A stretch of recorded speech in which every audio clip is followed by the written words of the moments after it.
Against this right back, Charlie. Top striker, don't miss them.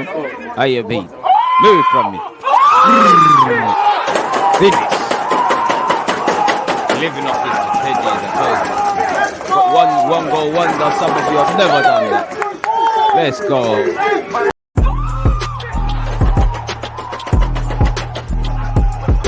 You always use that active when defenders have been given like.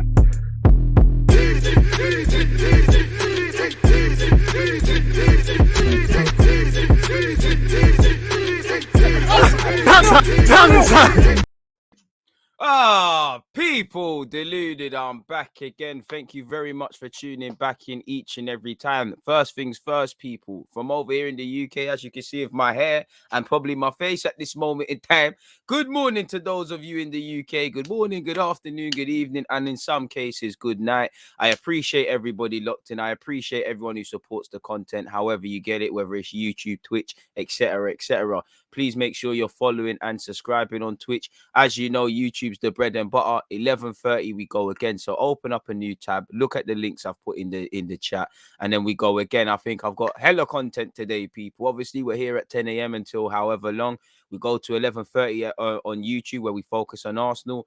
At 3 p.m, I'm going to be doing Arsenal versus Aston Villa preview. And then obviously live from 5:20, it's Lazio versus Marseille. I thought, you know what, Guendouzi and Saliba watch, why not? I can't lie, part of me wants to do PSG Marseille on Sunday, but man's getting to the point of feeling exhausted, so I might have to cool off. But I appreciate everyone who's been supporting the content these last few days and everyone who's here now. I can't lie, man. I'm very appreciative, especially to those of you lot on Twitch. Again, without you lot, this thing can't build and progress and all of it. So yeah, we'll cover Benzema, we'll cover the Champions League, 1-2 other bits and pieces. If you've got any opinions and them things there, throw them in and we keep going, people. It is what it is. You know, we'll get into stuff. We'll cover the Champions League if I haven't said it already. Let me see some of the comments. One love to the early birds. I'm pretty sure you kept seeing me post. This is you lot's comments. You know, shout out to Deluded Guna for being the first one. Smash the follow/sub buttons, folks. 5:20 Lazio versus Marseille live stream. That's over here on Twitch. YouTube 11:30 Arsenal live stream.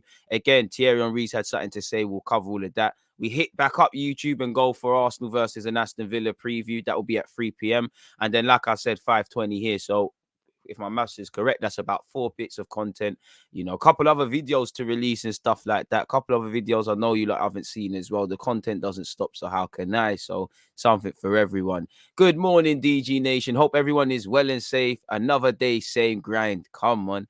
We will get going soon, folks. Get comfy, get your thoughts in. True. And obviously, Frankie, big up Mr. Brazzle Dazzle as well for obviously gifting us a subscription as well. Lazario, I appreciate you lot. V, come on, you know, appreciate you. Arsenal Therapy will do that at 11:30 or whatever, you know. Again, I need to find a little show called like Arsenal Therapy, but that's Curtis Shaw's thing. I can't bite my homie's flow. Maybe another word for therapy and whatnot. I see Scholes has turned on his mate Ollie. It's coming out now, isn't it? You know, they're getting tired. And, you know, let's actually start with the Champions League. Certain man caught life yesterday, really and truly. Cameron said, I'm a massive fan of Benzema, but he crossed the line here. Let's see what he said in the court case. Yeah, we'll get into all of that in a second. P. Mavis said, good morning, DG. Loving the early ones on Twitch recently. Appreciative. So, yeah, we'll get into... There's a couple madnesses going on still, to be honest with you. Everton players been bailed. Benzema's thing. We'll get into all of that, people. But let's start with some football, man. You know, again, why not? We're all here for football primarily. Everything else is a bonus. So with relation to the Champions League, I mean, you know, Arsenal rehab, DG's Arsenal rehab. How about that? I mean, I'm a bit insensitive with it. I don't know, with this day and age with the social media, they might say I'm being insensitive with the rehab stuff. And you know how Twitter is somehow, because I would name something rehab. I'm saying, and then they'll change it to DG said that you should burn all crackheads alive or something. It's mad. You know how the social media thing gets. So I don't like to even take them chances, my guy. But Champions League, it's Champions League, isn't it? Like my team, obviously, I think we need to sack Pochettino because, you know, we keep struggling through games, but Messi magic, you know, Mbappe did his thing. Vinicius Jr. showing man levels and really upping his game. And you know, I used to think he was overrated. How wrong was I? I'm shameless, people. I'm gonna start joining the Vinicius Jr. hype. I'm seeing him move like a serious Brazilian, doing the skills, all the things I want to see. You know, they won 5-0 for what it's worth. Fantastic pass by Modric for his first goal, by the way. Karim Abdiyemi took him 3 minutes to bag again. Youngest in charge he's made for this. You know, Ole Gunnar Solskjaer and Pochettino were bailed out by two of the best players, if not the best players of all time, respectively. Kulusevski scored for Juventus. You know, Bayern Munich still battered Benfica despite VAR, and Sane's really upping their levels now. He really looks like he's found his feet after a difficult start. So there's been little bits and pieces. The Inter Milan game was decent. It's been a good game in terms of the Champions League, people. Yeah, true. You got to be careful these days. Again, because, you know, I could say I like apples, and then because of Twitter or social media, someone says, oh my God, how can you say you like apples? You're discriminating against orange, or, you know, you're gaslighting and all them, you know, all them mad words that they come up with the think pieces. I remember what did I say on Twitter once? Something to do with football.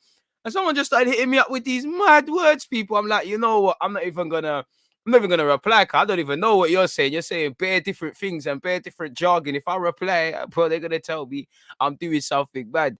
Vinny's ceiling's getting higher and higher under Ancelotti. Man's playing with hella confidence. And you know, when I do my little research, apparently, well, I don't know if it's true, but apparently these are articles, by the way. Those who are close to Vinicius say nothing's really changed mentally. He's always been headstrong.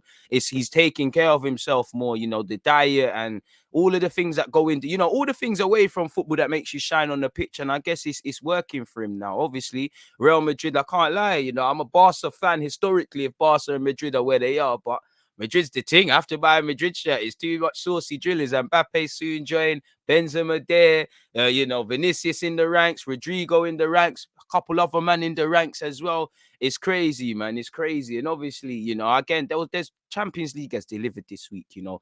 I only saw the highlights, but Dortmund, Ajax, you know, Besiktas Sporting was a good game. For me, the game was Atletico Liverpool, where we'll crack on with that in a second. There's been some good games in Europe, you know, even Europa League, Patson Dakar doing a madness against Spartak Moscow. It's crazy, man. You know, it's absolutely crazy. A man said, Rattle just joined and seen the title. Is he going to be suspended? Right now, we're covering Champions League, innit? Alex has said, I support Arsenal and Ajax. I was very surprised and happy with the performance by Ajax. We'll get onto that, but they were good.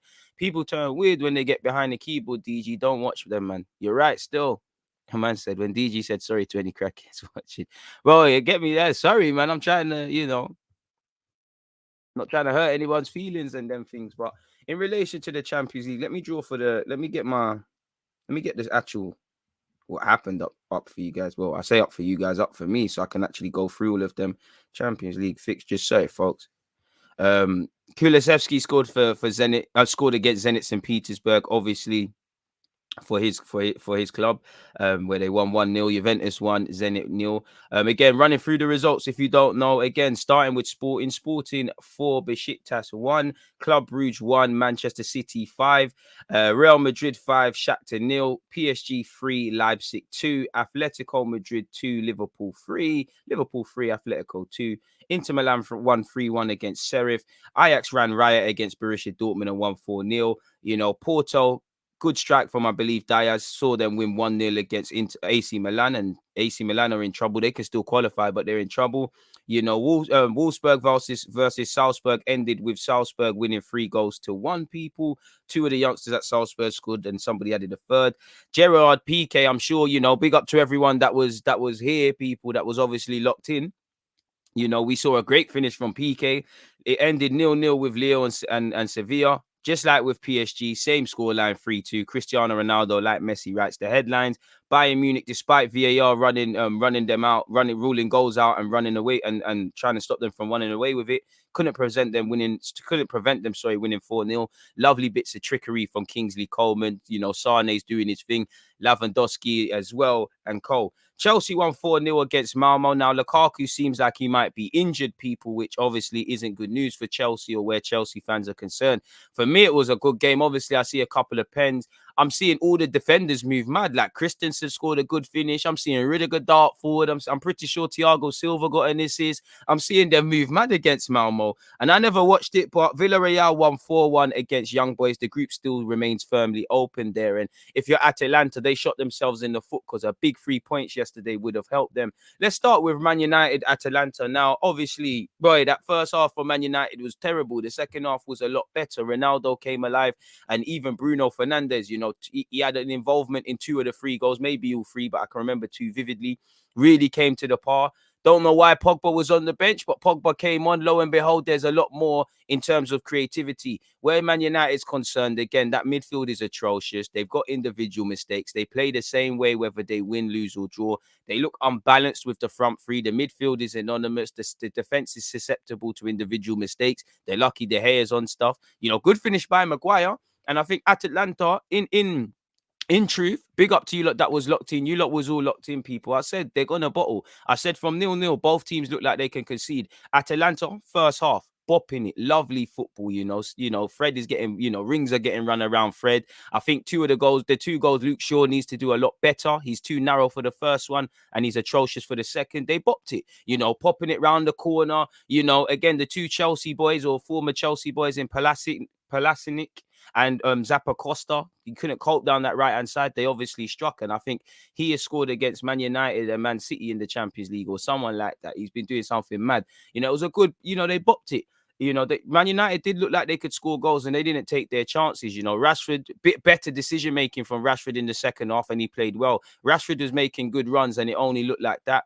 I'm a big fan of Gasperini and I don't blame him, but his team tanked it. Second half, they were moving like the home side in the first half. Then they were moving a bit like Arsenal against Brighton in the second half, and United turned on the pressure. I did feel when Jadon Sancho came on, I'm not going to gas it and say best performance in the United shirt, but I wouldn't go as far as to say he added something, but I thought he brought something to the table. I thought Wan-Bissaka had a decent game out of everyone, if I'm honest with you. But, whether United win, lose, or draw, they play the same way. Ultimately, making games harder than it needs to be, slugging through, individual brilliance, relying on purple patches. Because, again, if you look at that first half, extremely imbalanced, Greenwood is frustrated. Ronaldo's actually not staying central. Bruno's having to drop deep. No one none of the real attacking players can do much because of that midfield. And again, it's just so poor. For Ole Gunnar Solskjaer, he lives to fight another day in it. Again, he's inevitable, and we're happy with that, really and truly. But it is what it is where Man United are concerned. It all looked like it was peak when Demiral came off, and you could see that Atalanta were going to crumble, really and truly. What are you lot saying? To stay up to date with DG and when he goes live, follow him on Twitter, DeludedGuna04, much like all my socials. If nothing more, follow me on Twitter, follow me on Twitch, follow me on Instagram, people, and Snapchat, Guna, as in delete the uded bit, like from deluded. The rest of the spelling, just DGuna04. Follow me on Snap as well. That United attack/midfield disconnect reminded me of us versus Palace, with Partey being isolated and overrun. And I mean, United won't improve until they get a better manager and until that midfield is solved. Unless Pogba had an injury or there's some fitness issues, I'm not going to lie, first off, United, they did look like they're trying to be compact. So I'm inclined to believe Ole Gunnar Solskjaer, rightly or wrongly, worked on something in the week in Carrington that may or may not have included Paul Pogba. And I know with the riches of attacking players, you need to find balance. Now, personally, I don't know how Man United could ever find balance without Paul Pogba ever being in their team. Personally, I hear what he might have been trying to do with Fred. Again, Atalanta, very good possession-based side, knock the ball around well. The central midfield is a key area, and he spoke about that pre-game. So I can understand why he's going with McTominay and Fred, and they're going to slug it in, but it's too easy. I'm no United fan, but we do quite a lot of United watch-alongs, and I find myself saying the same thing. I don't understand how Pogba couldn't have played with one of them in a pivot. I don't think he would have taken the risk, and I haven't seen it played at United before, but Van der Beek and Pogba, I can't lie. Any combination of Pogba with one of McFred, there's no way that McFred are better than them. Pogba isn't going to do too much defensive work, but what we can't act like is like he doesn't put in a shift. And he doesn't play in a slightly deeper role for France. And now he doesn't have N'Golo Kante. And you're right, we said that, Kante, Pogba made some comments, not about Oli, but saying something needs to change. And he was the man that needed to change. He was subbed in it, but it's peak, really. You know, he probably that it probably is that. It probably is that. And you lot are right, man. You lot are right. But he didn't actually call out Oli. He just said something needs to change. And I'm not gonna lie, what Pogba said is no different from what Bruno's been saying since he signed for United. I remember when they played in the FA Cup towards the at start of this year, end of last year, and Bruno was saying the same things. I mean, like I said, United are very similar to Arsenal. They win, lose, or draw the same way with the same issues. Now, I'm not going to say people aren't going to talk about it because they will, but at the end of the day, Ronaldo scored hero stuff, come from behind. It is what it is. If they lost, you would have seen in-depth think pieces. And Ollie's a dead man walking in that role. You know, his media chums are starting to draw him out. Ollie Gunnar Solskjaer was killing me after the game. He kept saying he was still doing all that We're United stuff. He kills me, man. He kills me. Atalanta have always had a soft underbelly, true, and that group is wide open, and that's where Atalanta shake themselves. Because if they got 3 points, considering they play United at home, I actually thought United would win at Old Trafford, and time will tell. But I think they might lose away from home. It could have been good. Now Villarreal are doing their thing. It's a very open group, really. I don't think young boys will get through, but it's very open in where Man United's group is concerned. Mathematically, a lot is still possible. People can go out, people can go in now. Ronaldo's inevitable. No way Ronaldo is going to be playing Europa, but it is what it is. I think Fred reacted in the second half, but first half, the damage is already done. And I think second half, people are overstating it, really. You know, when Pogba came on, to be fair to Fred looked like he had a bit more. He's a bit more assured of his role, but I think he played shit. Really, I mean, if I'm sure real United fans, not saying you're real, you're not real if you disagree. What I mean by that is those accustomed to life under Fergie, that performance was anything but acceptable. It was atrocious. Got over the line, absolutely terrible. And to be honest, Atalanta had injuries as well. Really, you know, Demiral again. This the defending for the set piece as well. The first goal was absolute Bop City by Atalanta. But it was a 5-goal thriller. Where that is, though, from one 5-goal thriller to another, people, away from the Man United game, keep your opinions coming. Another manager was saved, Pochettino. Now, I rate Pochettino as a manager for what it's worth. I think he's a good manager and whatnot. But at my club, PSG, I don't know what he's on. Again, like United, so far we've been winning, losing, and drawing the same way. You know, it's nice to see we're paying UEFA and that. We get our little penalty. Messi does the business. You know, again against Angers in the league, the same things were happening. I think Nkunku played a good game. Obviously, Silva scored and whatnot. Angelino very good on the ball for Leipzig, but ultimately we got over the line. You know, Kylian Mbappe got a goal and an assist. Obviously, he's fouled for the pen. Mbappe signed a new deal, man. I'll follow you to Madrid, but come on, man, this could be something. Messi saves the day, fantastic chip, and he obviously got on the score sheet as well.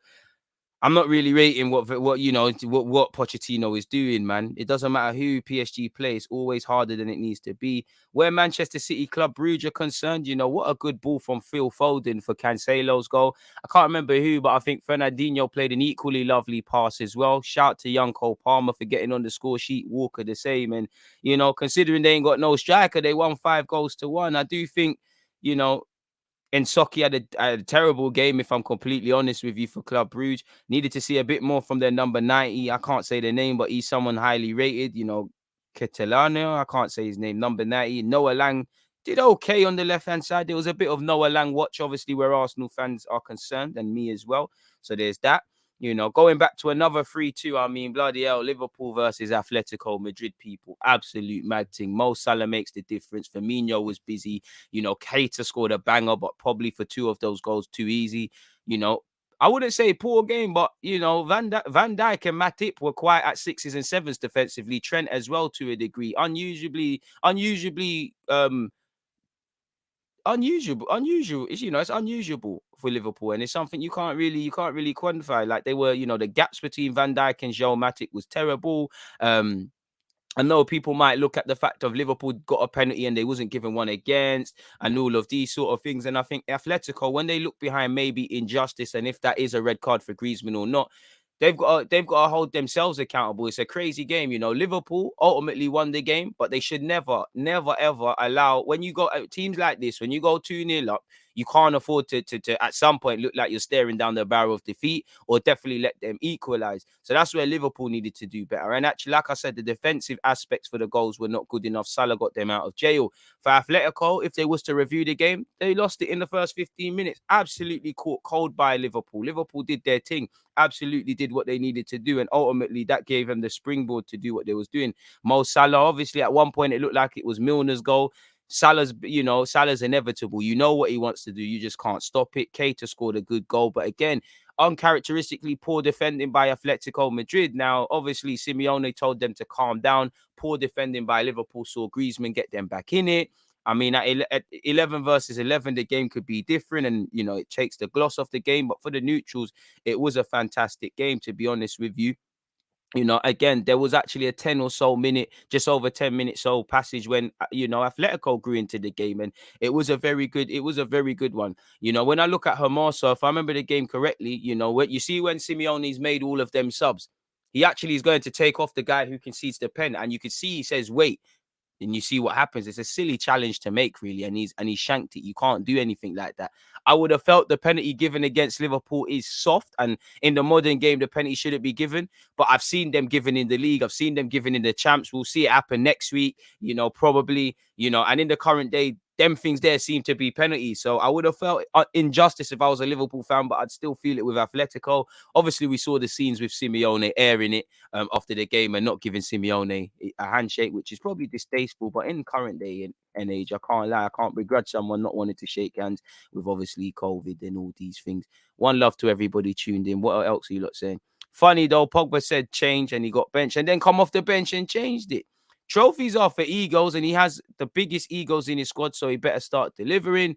PSG, their football is terrible, but they have the best individual brilliance team there is.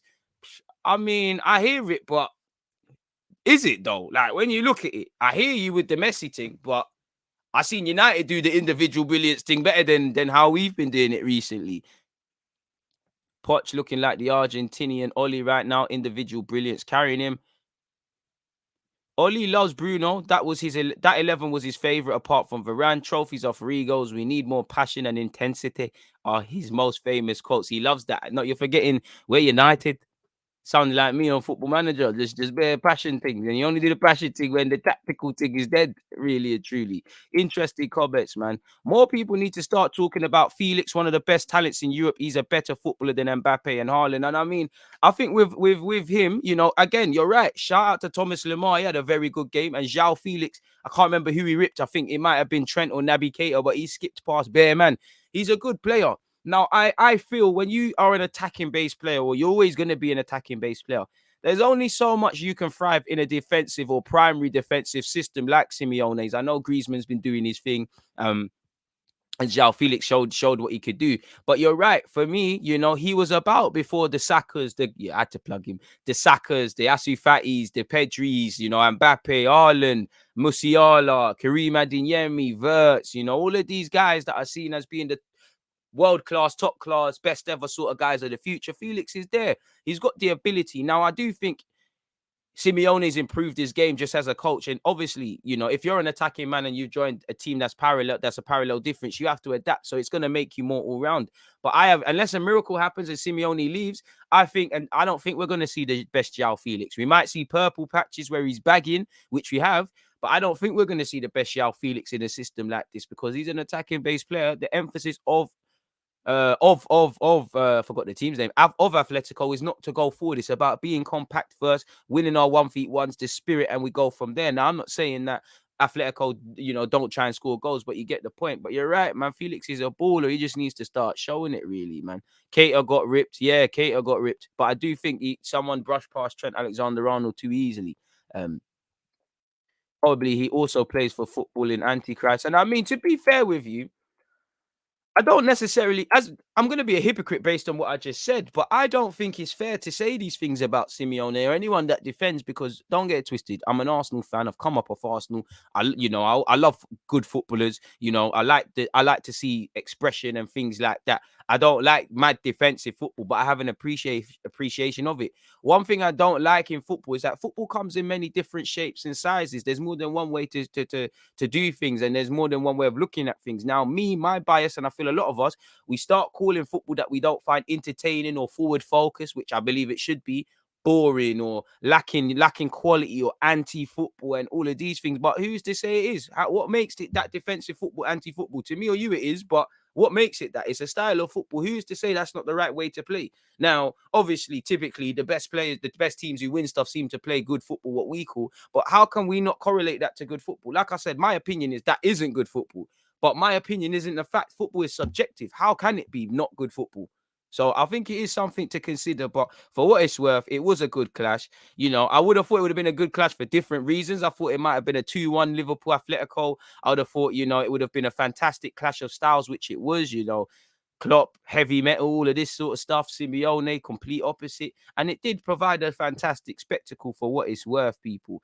Inter Milan, what a good goal it was by Till in the 3-1 defeat for Sheriff against Inter Milan. Now, Ajax bopped Dortmund, absolutely bopped them. Ten Hag getting more plaudits. Obviously, Dortmund got bopped, and I think Dortmund, you can have all the young players you want, but games like that, you need a couple more experienced ones. Anthony's moving mad, Hallier's moving mad, Daley Blin's moving mad, Timber having a good performance against Haaland. You know, all in all, a perfect performance. You know, Mazzari did well. All in all, a perfect performance. Tadic got them off to a good start as well. You know, I think Tadic played well and he set the tempo. You know, all in all, a fantastic game. They battered Dortmund 4-0, and that was a game that all of us wanted to watch. And if I wasn't doing a watch along for others, I would have watched. And it was a fantastic game. You know, I'd say there's been some very interesting games in the Champions League this week, people. Some very good games, really. It's truly delivered, in my opinion. Barcelona against Kiev again. I watched that with you lot again. Not the best of games. Kiev really didn't, you know, Kiev, a good technical base side, popping it around the corners and that. Didn't really ask any questions of Barcelona, and Barcelona didn't kill the game off to the level they could. Ansu Fati should have scored. He's also signed a new deal. We'll get onto that for what it's worth, folks. But courtesy of Gerard Piqué, very good finish, you know. Lovely ball. Who played the pass? I should have written it down. Who played that pass for him? Can't even remember who played Jordi Alba. Jordi Alba played the pass. PK's finished it. And I think Barcelona's best opportunities for me watching that game came via crosses. Anytime you say that about Barcelona, it's peak. And considering they've lost, they got battered against Bayern Munich, got dealt with against Benfica. They needed to get over the line. Mathematically, they can still qualify, but they're going to need to start to win games. I think Depay had a good game in the minutes he had. Apart from that, it was a bit tired. I think Coutinho and Ansu Fati came on and they looked very strong and injected something before obviously floatering out, in my opinion. So it is what it is. In that regards, obviously Bayern Munich and Sane did a madness, as I said. And yeah, man. So that's all I've got to say about the Champions League this week. Let me see what else you lot are saying, man. Really and truly. Come on, my guy S. Appreciate that. Atletico has become less defensive. The three at the back, you know, he plays a bit more expensive than his old 4-4-2. He does, but some of the principles are going to stay the same, Perez. You're right. Interesting comment. His record and trophies are undeniable, but I don't enjoy watching his team. Just my opinion. B, that's me. I wouldn't say I don't enjoy it because I'm a dark arts man. Dark arts. I love it in it, but my football is not that in it. I like expressing this, you know, Wenger ball, all of these sort of things. I hear you, but you can't, like you said, man, you know, you can't deny it. Fair enough, he didn't get over the line, but I'm sure he's got to a couple of Champions League finals. Whether Barcelona or Madrid have been poor, he's beat them to it. You know, he's pipped them to the league title on occasion. Once again, shout out Thomas Lemar if I haven't made that clear. Anthony is a proper Brazilian baller. I can't lie. When we did a watch along of Ajax, he was flattering to deceive. Now he looks like he's finding his feet again and moving a bit mad. So you're right. Say what you want about Simeone, and I agree with it, but he's winning-ish with so much less at his disposal than his peers. I hear that. But he has spent big money as well now, you know. Felix wasn't cheap. Griezmann return can't have been cheap. You know, Thomas Lemar weren't cheap. You know, one thing I rate about Simeone, though, it's a bit irrelevant to the Champions League. He's one of them, man. He'll sign a player. And obviously, you got to give a player time, and all the Griezmann was amazing in the game as well. You got to give a player time and all of these things, but he's known to but if it's not looking like it's happening, you're getting rubbed out, really. You look at the one that sticks out for me is Jackson Martinez, you know, Dembele of Atletico. Couple, you know, Thomas Lamar's had to fight back for his career, and he had a good game, but it looked peak for him in the Atletico Madrid top. And I was even wondering at a point, why did you sign for them? Bit like Cunha. Cunha's controlling the bench as well for them. So it is what it is in that regards, man. Champions League fully delivered this week. And you know, even in the Leipzig game again, I gotta give some homage to a couple of players, man. You know, I'm sure Maribia bagged again. I should really write down notes for this game, but yeah, Maribia. You saw Maribia do his thing. You know, Vinicius, as I said, Karim Adeyemi probably gonna leave. You know, Sebastian Till scored a good goal. I'm even seeing that ex Liverpool centre half bag a couple for Sporting. Salah Salah's probably going to be the poster boy. Sane was moving mad. Cristiano Ronaldo. and Messi showing why they're the best ever. And, you know, they've kept both their managers who might not be cut up to task in jobs, people. So it is what it is. Champions League review. That's that. And that obviously brings me on to a slightly next part. Again, we're not going to sack Arteta. Again, I don't want to go, well, we can on at 11:30. I don't really want to go at lengths at this whole Arteta business, but I can't lie to you. Now, when I'm watching Ajax and the beautiful football, and you know, Ajax, you know, when we say Ajax, people that understand football, you think of Cruyff, you think of Michels, you think of total football like with Barcelona, you think of footballing heritage, you think of amazing football. And when I see Ten Hag, yeah, at times I think people gas it a bit, but he's getting a lot out of out of the players at his disposal. They played fucking fantastic football against Dortmund. They seem, you know, they stick to the footballing principles. They're a very technical based side. As an Arsenal fan, that's, you know, only really known Arsene Wenger until recent years. In my 26 years, I'm fucking jealous, people. I really want that at Arsenal. Young players as well, you know, even shown they can sell and replace. You know, it don't look like they miss Ziyech. In fact, Ziyech looks like he was frauding it, really. Good football. And I know Gasperini, you could I mean the players, I think it's basically I think it's Atalanta's players in that second half. I think they shanked it. I think they bottled it. I think they looked like they were, even before United got back in the game, they were crumbling. But to be fair, part of that has to go to the gaffer. I just think Ten Hag as well, but I think Gasperini, these are the men that are managers for Arsenal, people of this sort of makeup, really strong in their footballing principles and what they want to do, fairly adaptable, able to maximize and probably get players overperforming, able to source players that aren't necessarily the biggest of names and create them and find jobs for them and little roles for them. And I know Gasperini's been at Inter Milan, but and you know, he's got the experience as well. I think these are the managers that Arsenal need to be looking at, among others, really. You know, again, I'm not necessarily focusing on the name, just what they bring to the table, because Arteta can't say that, really and truly. You know, again, goals win games, and we don't look like we ever want to score. There's been an improvement to defend, and I would say Arteta's had more emphasis on defending first since he's returned. He's joined Arsenal, but I mean, we're in dangerous territory. I don't want to seem like I'm leading an Arteta hate campaign based off, you know, the fact that we've drawn a game, had 2 draws in a row. But I know everybody that supports my team and watches me, I've been preaching that we're in middle ground. We haven't learned anything about Arteta. This season is the good, bad, and the ugly. Ugly at the start of the season, you know, the good in the little wins against Burnley, Spurs, Norwich, you know, not the ugly, probably, you know, the bad is probably Brighton and Palace not being at there. So I think we're in broke even territory, and I think it's unhealthy for any Arsenal fan that wants to proclaim we're back or we're overrated or whatever week to week, because I've seen Arsenal go from relegation candidates to people, specifically Jamie Carragher, saying we're not going to get top 4, but we're going to be the best of a chasing pack. And I think that's a myth. You know, the players are naive. The manager's naive. I don't know if it's overloading of tactics or an inability to coach the tactics, but we see, you know, two steps forward of little bits and pieces, then 3 steps back, then 3 steps forward, then 4 steps back, then 5 steps forward. It's not really significant progress, and I'm a bit frustrated in that I don't know what Arsenal is about.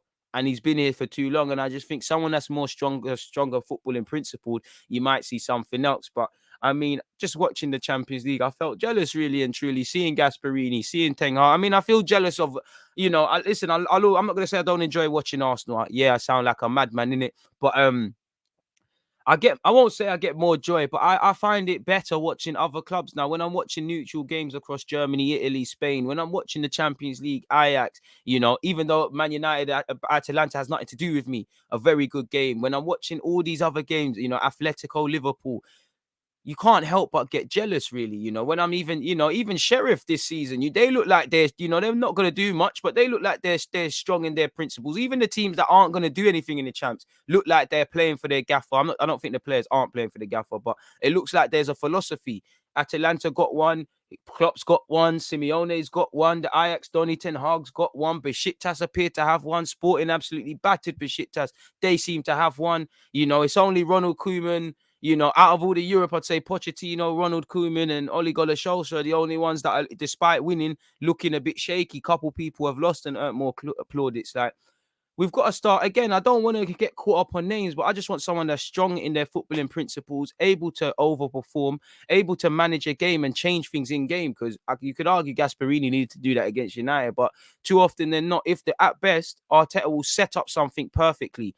But as you know, in life, things can go wrong. And it's like we don't account for things and we can't deal with setbacks. It's a running joke that Arsenal fans, we know that we can't really turn up if everything's not great for us. Now, we've played an informed Palace side and Brighton team and we didn't lose. But it was an evening fixture. It was wet and windy and we didn't do much. We played a Spurs team. It maybe if we play Spurs finding a bit of form now, it'd be a different story. Just like last season when I said, the minute when we battered Fulham, when we play Fulham, it's going to be a different game at our place. Lo and behold, we're relying on Matt Ryan, the goalie, and a substitute Eddie Nketiah. So we need to really improve and back up our ideas. And like I said, I don't want to lead the Arteta hate campaign, but it's very concerning, the individually players looking balanced, collectively players looking balanced. There's not a single facet I could hang on to. I can sit there and say, you look like you're managing Partey a bit better in terms of fitness. You're playing Aubameyang through the middle, You found stability in the back five, but for me, we needed to find a consistent 11, but he doesn't chop and change where it's required. Like that, for me, every day of the week, you play Odegaard and Smith Rowe together, but there's times it's got to be one or the other.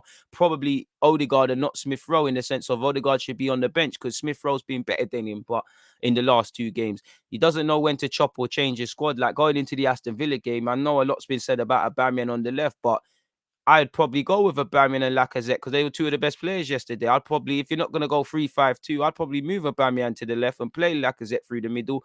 If Saka's fit, I'd probably give it Saka on the right, really. But it's very concerning. Like I said, I want to focus on a lot of that at 11:30 and 3 p.m. Please make sure you're following on YouTube as well as Twitch. But I can't help but be jealous, people, when I see Gasperini and Ten Hag doing their thing in Europe and in general.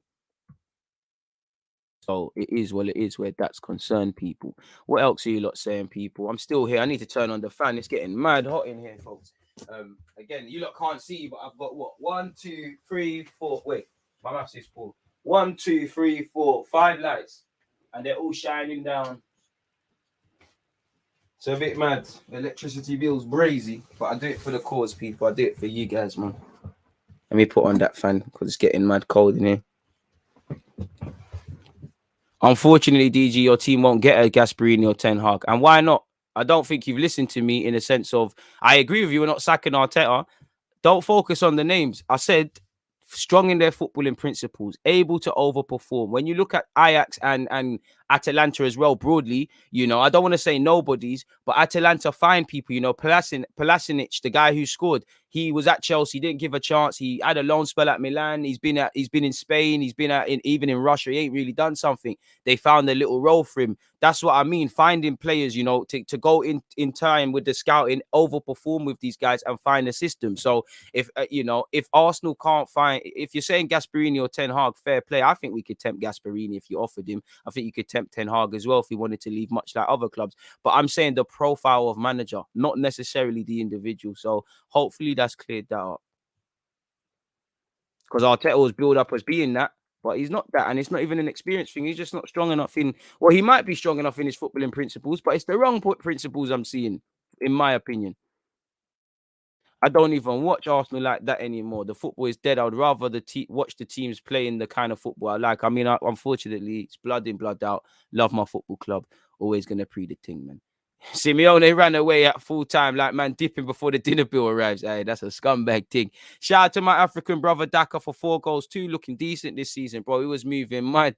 He was moving mad out there. You're right. Still, you have to respect Jordi Alba. He creates one of the most creative fullbacks even at this age.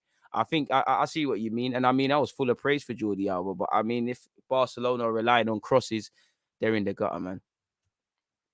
Absolutely in the gutter.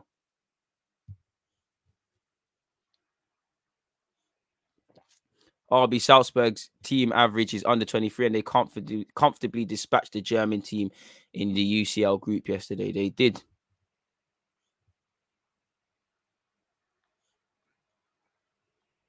I mean, no manager should be a yes man. I don't even think Arteta is, to a degree. I just think you're not levels at this moment in time. That's just it for me. Away from all of that though, folks.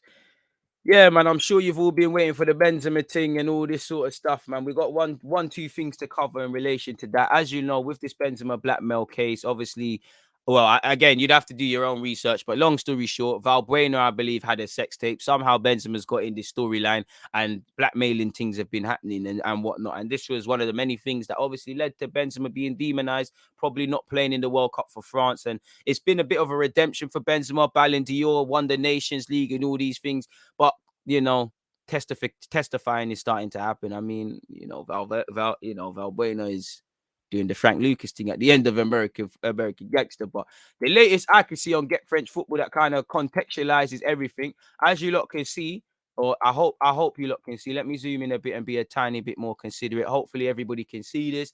Mathieu Valbuena, ex Karim Benzema, blackmail case. Man said Blackburn. I love football too much. One love to everybody tuned in. Make sure you're following. Make sure you're setting your reminders for the next watch along and all those sort of things, people. It's always appreciative to have you lot here. But moving back to this, the events in question go back to 2015 when the French midfielder Valbuena received several calls from a group of blackmailers over a sex tape of his in their possession. Later in the year, after an investigation was opened by authorities, his international teammate Benzema would speak to him about the video in question, which then saw the forward temporarily placed under police custody and banished from the national team for nearly 6 years. After a failed appeal by Benzema with regard to the alleged underhand tactics used by the police investigators, as reported by L'Equipe, a trial was set at the start of this year. 5 men have been put on trial: Axel Engat, Mustafa Zoni, Eunice Haas, Karim Zanetti, and Karim Benzema. Forgive me for mispronunciations. The first 4 for attempted blackmail, the latter for complicity in the act of blackmail. If convicted, Benzema could face 5 years in jail and a 90,000 fine. Now, Benzema probably gets suspended sentence, but you man probably have to take the rap. You lot are not real, man. Benzema's the breadwinner out of you, man. Someone needs to just take the case, man. Just take the 5 years, do your little 2.5, come home. Benzema will get you the rollie and all those sort of things, man. But again, everybody's probably finger pointing and saying it weren't me, but it was him and this and that and all these things. Apparently, day 1, the morning session. The trial began this morning, which was yesterday, with the 4 of the 5 accused present, with the Real Madrid striker absent. Man did the race. One of Valbuena's lawyers has made it clear to the individual presiding over the court that Benzema's absence from today's proceedings was regrettable and possibly spoke to a lack of taking the process seriously. Apparently, RMC reported that Valbuena himself began by explaining that it was former France striker Djibril Cissé, who had first warned him about the video, adding that, "You snitching, man. I never thought about giving money so that this video didn't come out." The Olympiacos man went on to say, that he felt threatened. He said, "I felt I was in danger and my instinct was to file a complaint. Football is my life. I knew that if this video came out, things would be difficult with the French national team." I mean, it's the birds and the bees. I think everyone would run their banter, provided you're not doing a mazza and something that, eating some skeleton things, then it's a madness. Apparently, one of the first defendants to face scrutiny insisted that he never asked Valbuena for money to prevent the video from resurfacing, and confirmed he had calls and exchanged texts with the French midfielder. The president of the tribunal went on to lose patience with the defendants. Why did you intervene when you didn't know Mr. Valbuena? To do him a favor? Did you not see that you are in more trouble than you are in more than a troubling affair? Stop making out like you are Mother Teresa. So, boy, the judge ain't trying to hear this. The second defendant to testify, Axel Engot, indicated that he was the one who had found the sex tape and that he believed it could be a way to pay off a 25,000 debt. So he's he's probably trying to go guilty. He's probably trying to act like a victim, act like he's mentally got issues and things. Try to take a deal. He explained that a concierge with, RMC explained that Angot, a concierge with 200 players as clients, had discovered the video while repairing Valbuena's mobile phone in 2014. Contrary to what the other guy said, he accepts an attempt of blackmail was made. He's just trying to take a deal, man. He clearly ain't trying to take this to trial. He claims he wanted to leak the video so that Valbuena would employ him for his IT skills to remove it and therefore get paid by Valbuena in this way, which was looked upon with great skepticism by the president of the tribunal. I mean, it feels like me in school where you're sitting down with everybody and you've got in trouble and you're all thinking of a quick script to think of, and everyone's.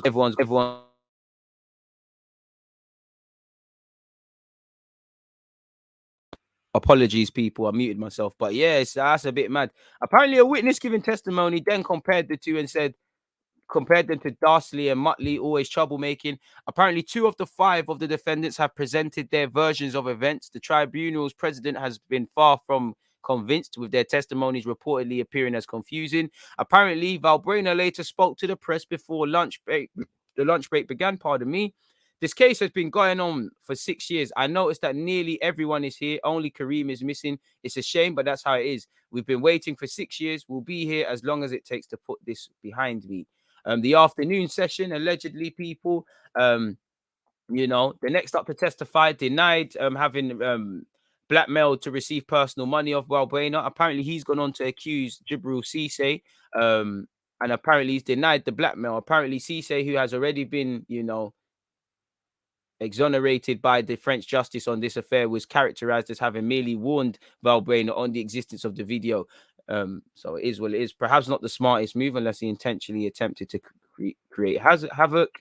Scrolling all the way down, people say, yeah, it's just going about what's going on there. But apparently, let's scroll all the way down. The next up to testify is Real Madrid striker Benzema via his lawyer, people. Valbuena explained the events on the 6th of October when Karim Benzema approached him in Clamfontaine to discuss the sex tape. The ex-Marseille man affirms that Benzema kept insisting that Valbuena speak to his brother and friend Karim Zanetti. He insisted that I meet with someone, but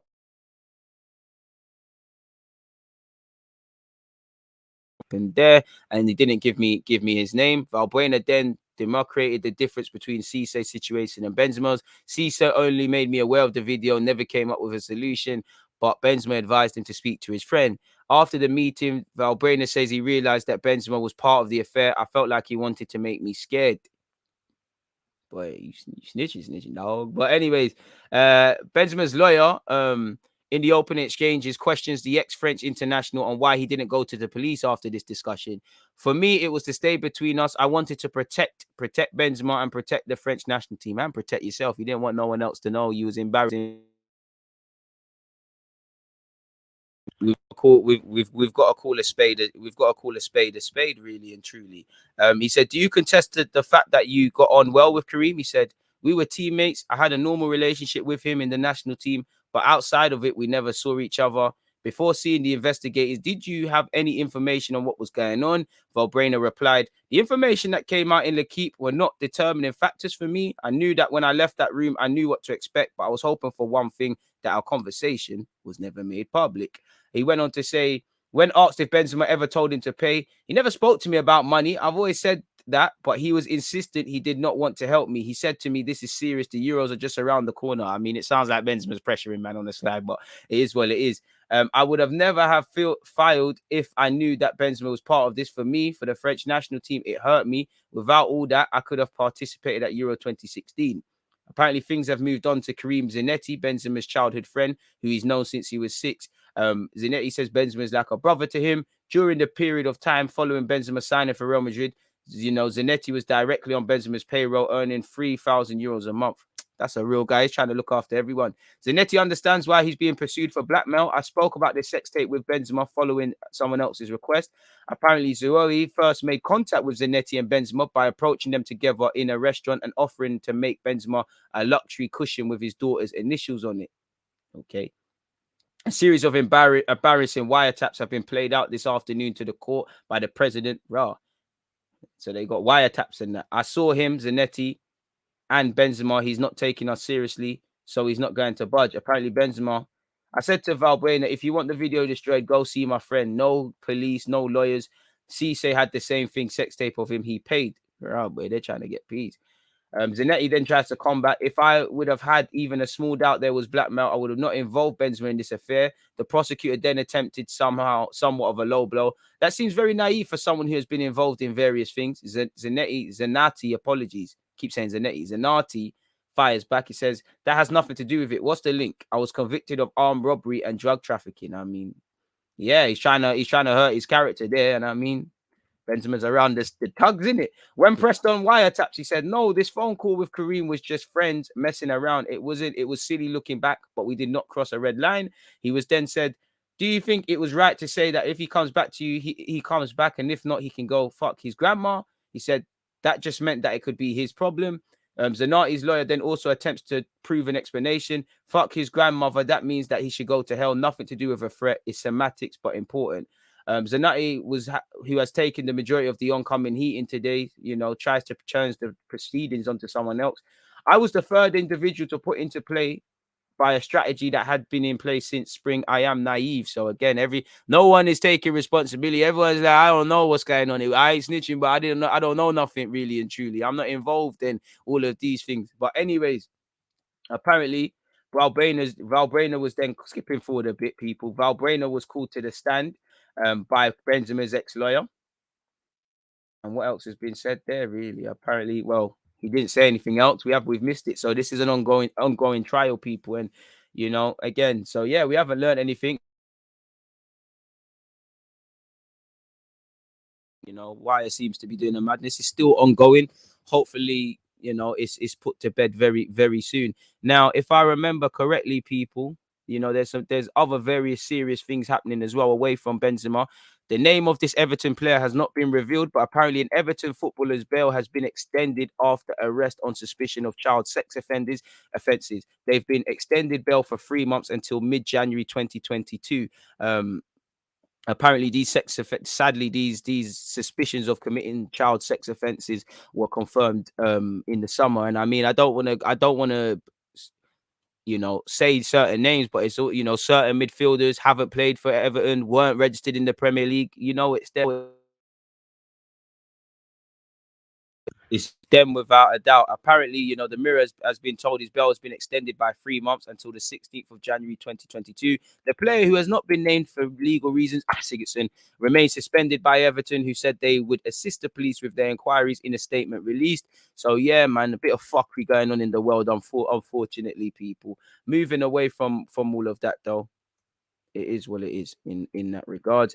We started at 49.30 and we got all the way to 102.00. Like I said, please make sure you're setting your reminders. We're going on to YouTube shortly after this, people. What are you guys saying into this, people, as well? I've been missing you lot. Law and Order thing. They're doing Benzema like he's John Gotti. DG, would you be proud having a wiretap? Anyways,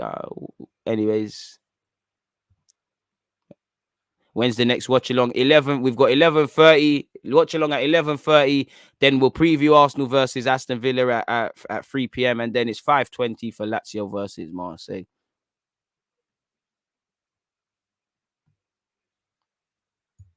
It's peak out here. Nothing else said. They need to be careful. Man said proud to. Come on now. But anyways, moving away from that, people. Apparently, Overmars and Fonseca are being linked with moves to Newcastle, people, as sporting director in Overmars' case, and Fonseca potentially the gaffer. But yeah, moving away from all of that. Let's remove that. Let's remove that. Let's remove that. Remove that. Where's all the tabs?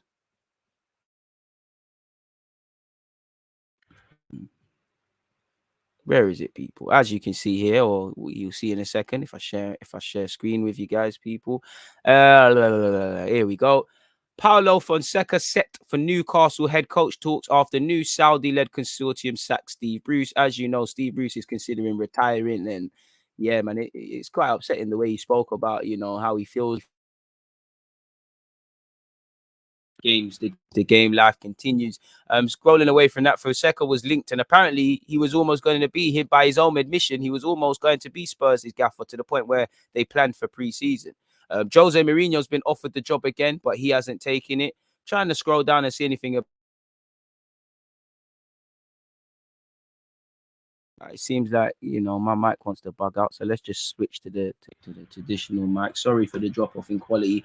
But yeah, again, I'm not going to read all of this out, the sub story. But Fonseca would play attacking football for Newcastle. He has been around the block and all of these sort of things. The best way to defend is to have the ball. And he probably would sign some decent players, really. And again, but again, I feel almost more important than the manager is the upfield, the off the field, the structure. And they've been linked with Mark Overmars, who, is always flirting with someone. Apparently, he is a great candidate for Newcastle United's new owners. Earlier this month, we all know they were taking over. Apparently, Overmars fits the bill for guiding the Dutch club to multiple titles since taking over the job in 2020. His gross salary is around 696,000, and Newcastle are ready to offer $1 million salary to join them.